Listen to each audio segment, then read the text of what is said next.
America, Daddy Mac. Dan's 30 years got our way, trading life and markets every day.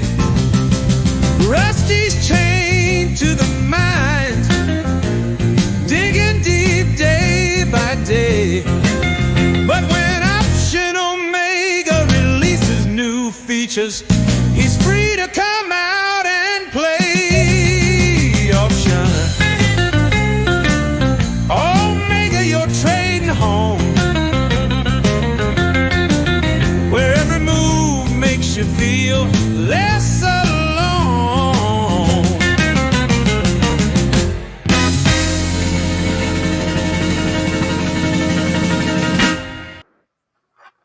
Morning, everybody. Good well. Thursday morning. Good morning. Good morning. The fall, well today. Beautiful fall season. Beautiful fall season. Knoxville, Tennessee. Yeah. Sad times in America. I think we can all agree, gentlemen.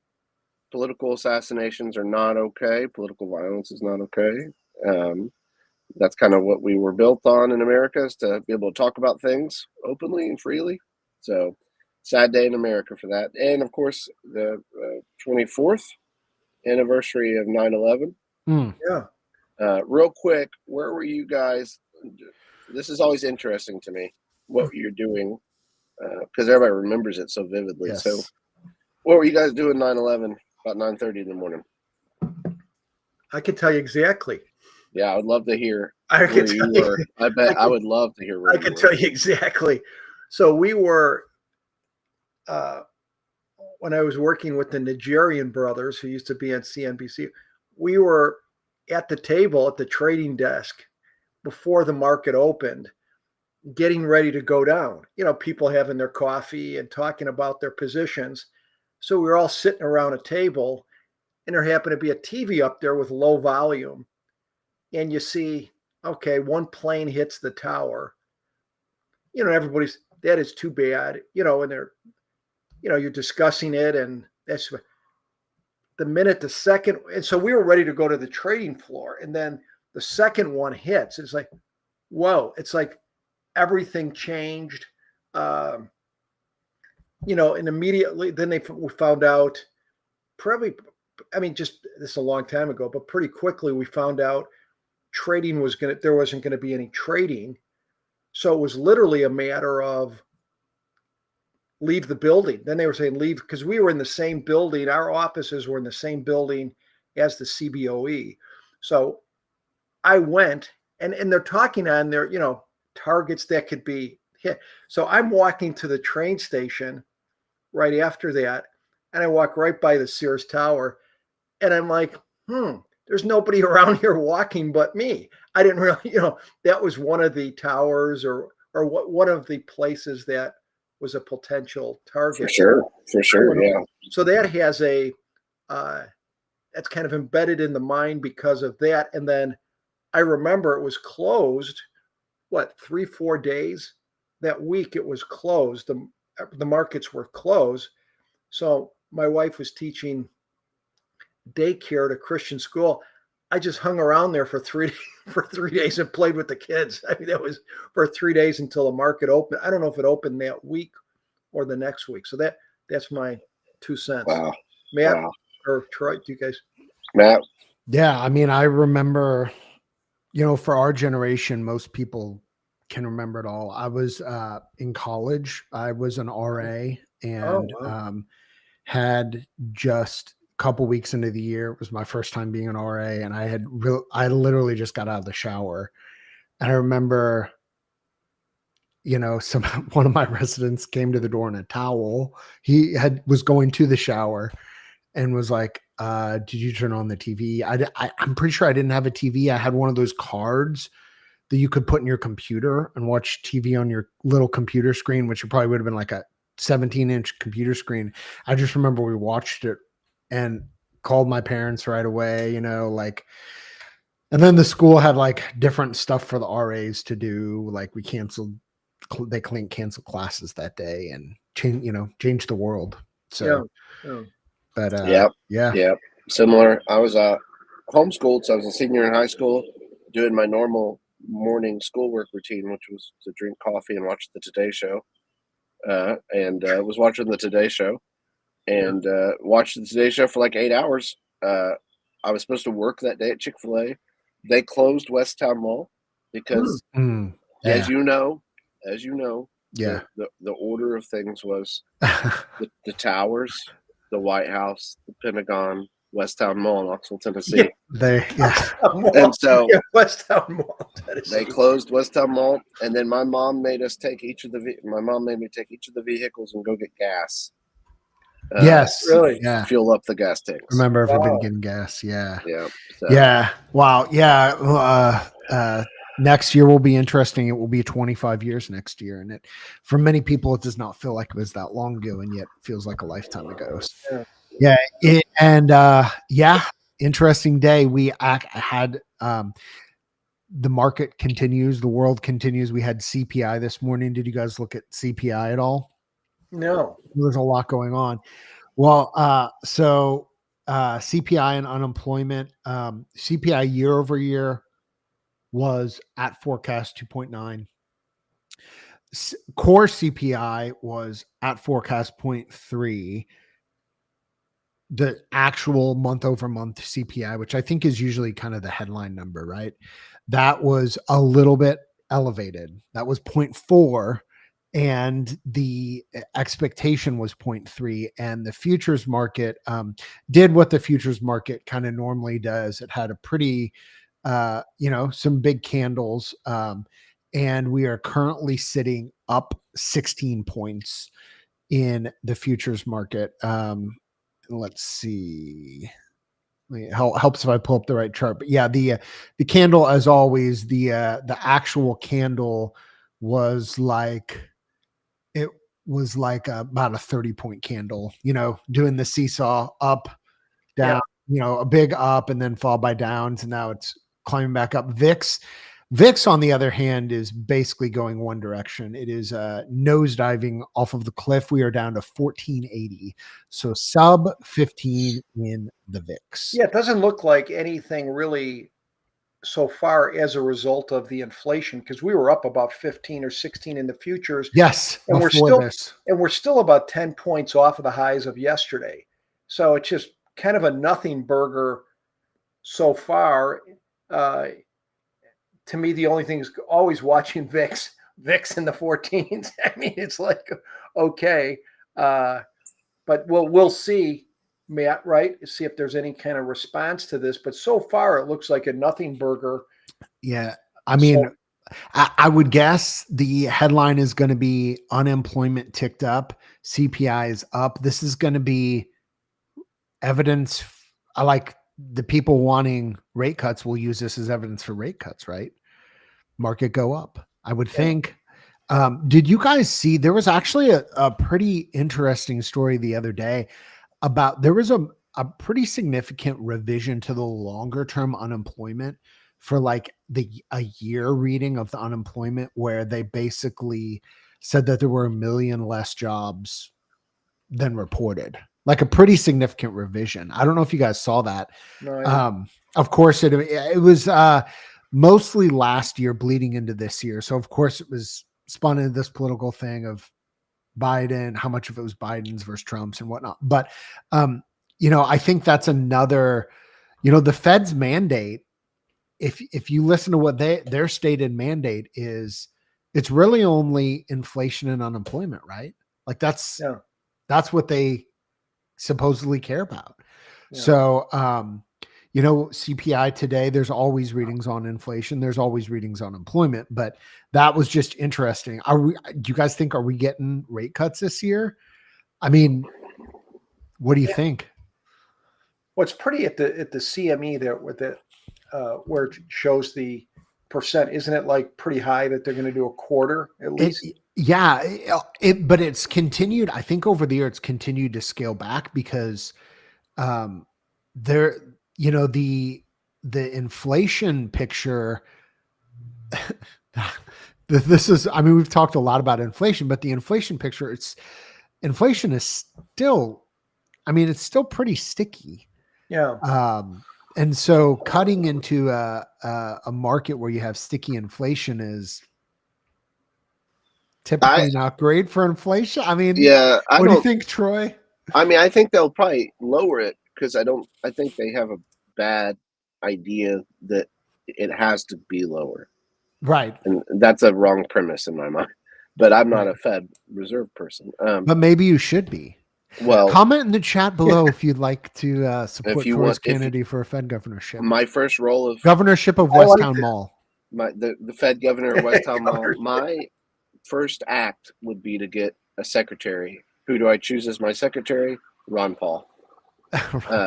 So I don't know, but I will say it is an interesting.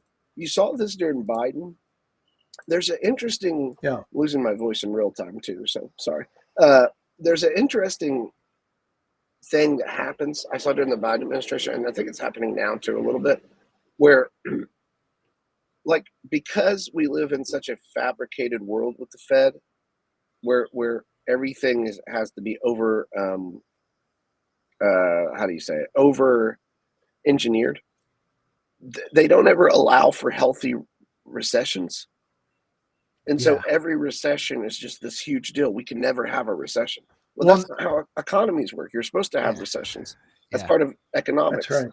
Yeah, shout out to Dr. No in the chat. Indeed, that's right. That one up there. Big fans of Dr. No. And so what happens? I feel like is you have all this talk of Fed rate cuts and things like that. I was like, was the economy slowing? Is the economy slowing? There are times in life where the economy slows. Yeah, like it's okay. Part of a healthy economy will slow sometimes. That is part of life, you know. Like, and that's why the whole point of it's funny to me is because we always make fun of like at least we did back in the day, the Chinese GDP numbers, because we knew it was so fabricated, right? And yet, we look at ours and we're like, well, it's but ours can never go down either. Yeah, and so and I'm going to be honest, it makes me break up a little bit when I think about the GDP. It's even more extreme when Troy's losing his voice. But yeah, Troy for Fed governorship, Westtown Mall. We'll get a new sub governorship there, and shout out to your local Fed representative if you want to see Troy on the Fed. I mean, how much vodka does someone have to drink during the day to get their voice back? You know what I'm saying?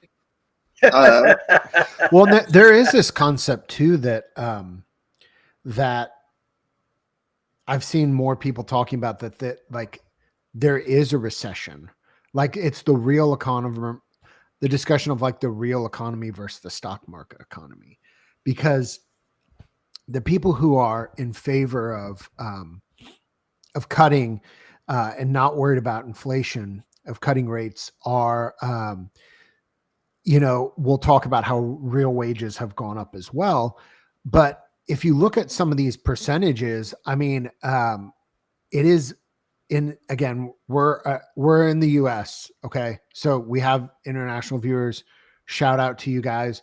We don't know how it is in all the different locales that you live in, but in the US, we could spend hours just anecdotally talking about how expensive things are. Example, took my son to happy hour at Taco Bell, his favorite, $1 happy hour beverage, got the orange cream freeze, delicious, by the way. One thing that in this household we have is the parent tax. And when the children eat food and the parents need to do a quality check, it is taxed. And this is a non-negotiable recurring tax. So the cream freeze was taxed. It was delicious. But we each got one taco and the dollar freeze and then the smallest side of chips and dip. And it was $8. And it's like $8 would have fed the whole soccer team a couple years ago. Everybody could have had a 73-cent taco. And now it's like a taco at Taco Bell's $1.99. And listen, I'm a Taco Bell truther. Like if you put Taco Bell against a lot of other restaurants, I'll go Taco Bell. But I mean, it's a different world. Shout out Taco Bell.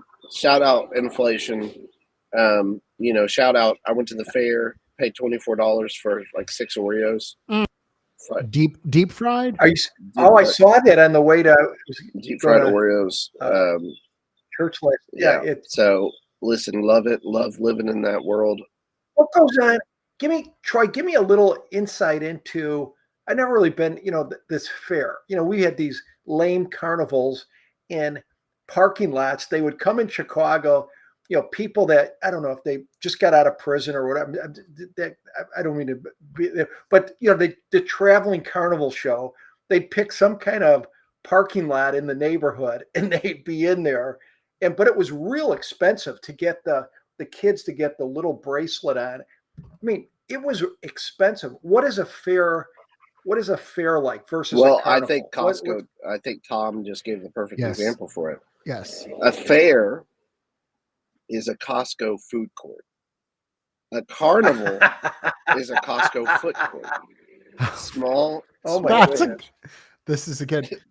Costco, listen, we got to wrap up the Costco thing on one note. There was a big change at Costco. I don't know if you guys are aware of this. This is significant. No. And we are, like middle of the road folks on a lot of issues here at OO. We are not middle of the road on sponsorship. We want a sponsorship. I've been vocal that Coke, the drink, not the ticker, is a huge recommendation of mine. Costco recently switched from Pepsi to Coke in the food court. So this is significant. This is a pause. This moves the needle in my life. Took multiple children to the food court this weekend, got the $1.50 hot dog plus a Diet Coke now. No bun, of course, mustard only, of course, relish, mustard, no bun, Diet Coke.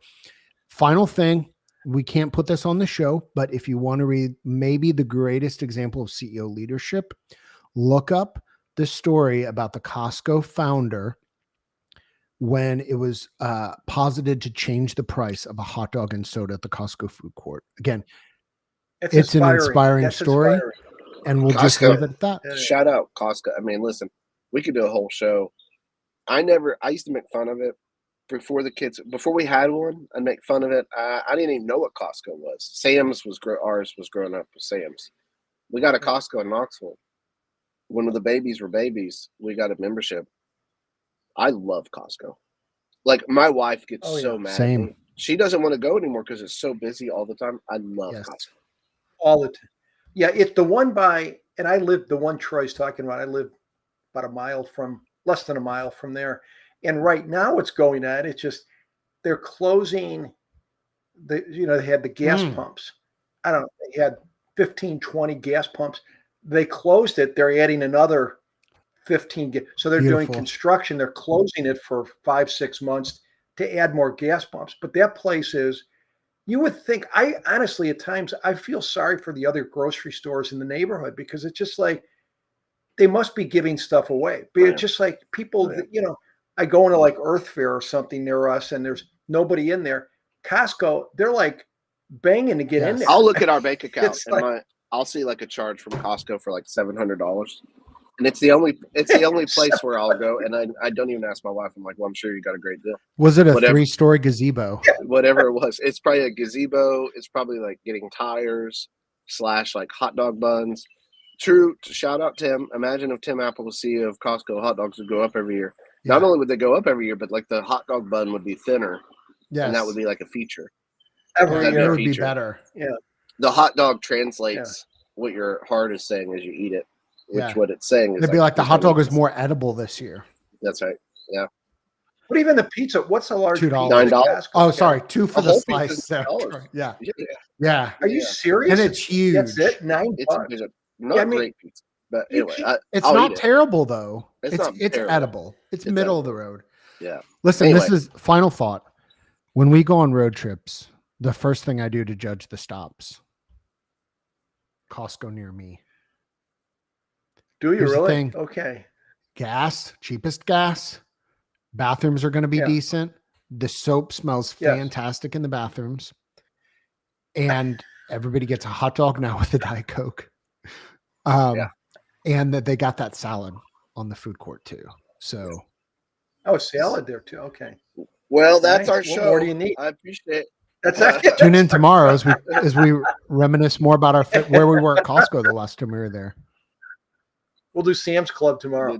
I'd love that. Just the wives or the husbands listening to the opposite person who listens to the OO show every day. Like, well, did they address the tragedy? Yeah, they mostly talked about Costco for like 30 minutes, though. It's like there was a story about hot dogs. Yeah, that's right. Yeah. So listen, real quick, let's go through something. We're continuing. We took a turn from calendarized flies to regular iron flies. Shout out Louis Schiff for coming up with a Bob Ross, a happy accident. And then we said, well, we're going to see what Friday. We looked at it. We said Friday flies seem to test really well. So I threw the gauntlet out, and I'm going to say that our friend Madison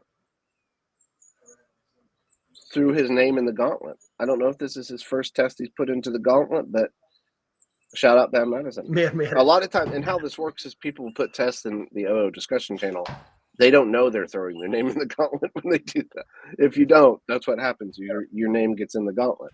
So what is this and what are we doing is the question. Matt is always the reader. Matt can read these things faster than a $2 pistol. He is. If you ever, when I back test with Matt can do like 42 iterations, but I'm still I on love one. $2 bills. Let's talk about this iron fly. Okay, so this is super interesting. So this is a concept that I have played around with, and it is doing a credit selling that is not 0 day, but exiting it and entering it in the same day. So 0 day trading a credit spread that's not 0 days. So this is a Friday condor. It's divided into leg groups. And here's what I'm just going to bury the lead. I'm really glad. Thank you for the fees on this. And more importantly, for the slippage on this, because 15 cents entry slippage and 25-cent exit slippage on leg groups, I feel like is really healthy. So I just want to shout out.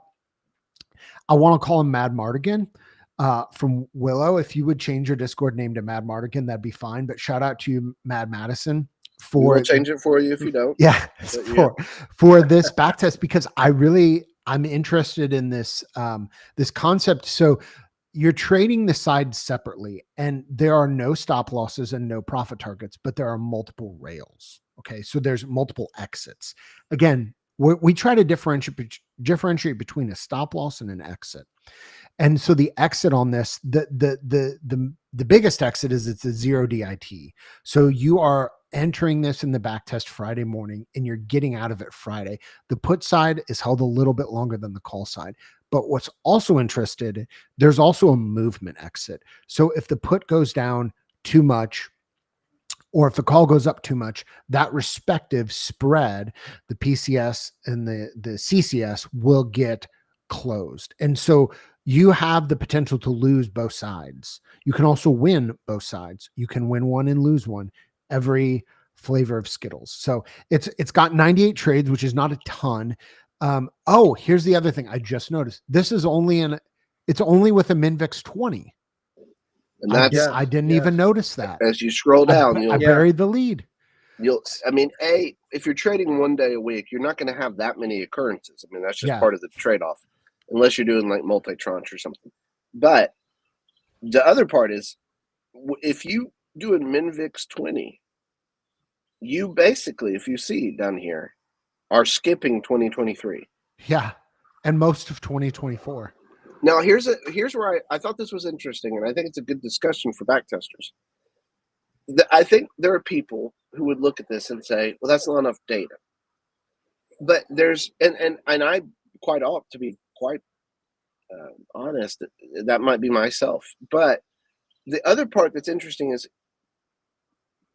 if you think about trades and structures of trades in certain environments, this is really kind of how like I envisioned Option Omega when I first thought of the idea of like it's saying like, well, what was if you had a DC at a VIX of 20 and a DC like at 14 we did DCs and 17s we did double diagonals and a VIX over 20 we did condors. And like I think there's a shout out Dan Sheridan for teaching me that. I think there's validity to saying like, well, this is my iron fly when the VIX is, Right. over 20. I might have a different iron fly if it's under 20. Matt, what do you think of that? Dan, what do you think of that?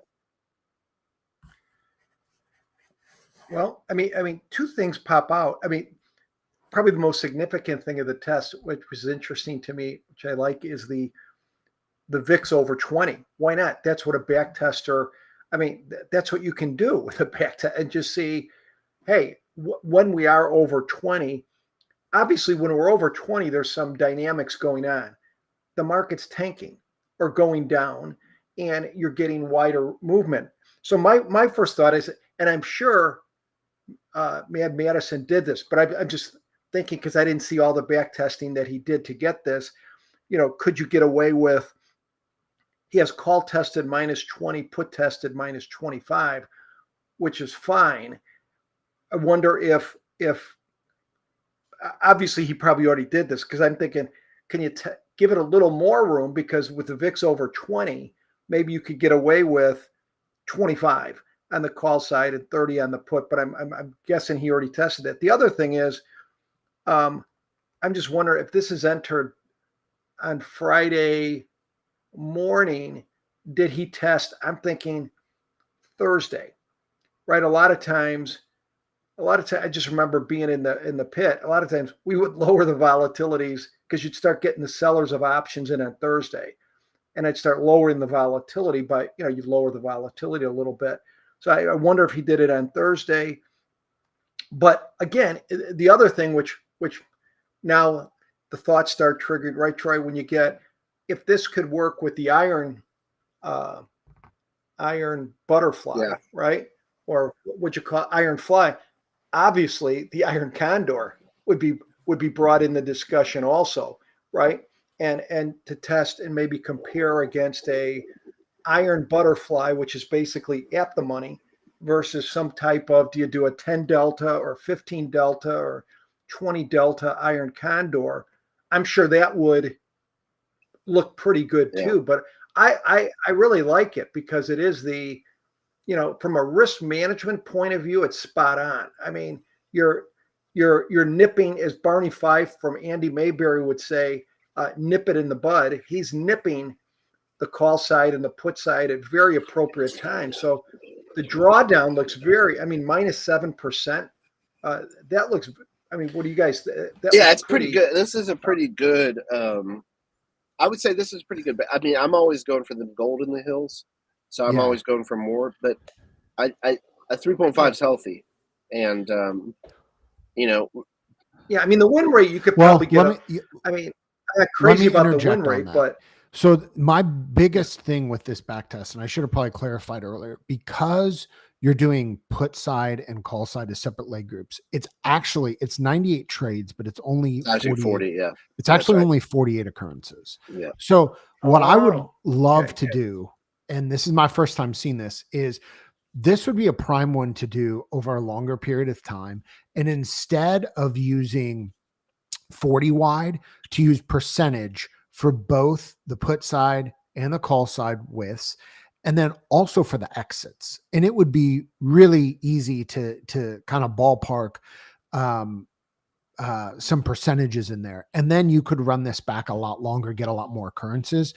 And that would make it more robust, because the struggle with this, and we're giving it its props, but we'll play both angels and devil's advocate. The struggle with this is that this is basically testing 2022. And 2022 was an aberration because of the VIX levels. So that being said, this is a VIX crush trade that you're not holding till expiry. So that's interesting. But to Troy's point, let's see how many times it runs this year. It ran 9. It's traded 9 times this year. So that's basically how it's just not very frequent. But I think you could run it back much farther.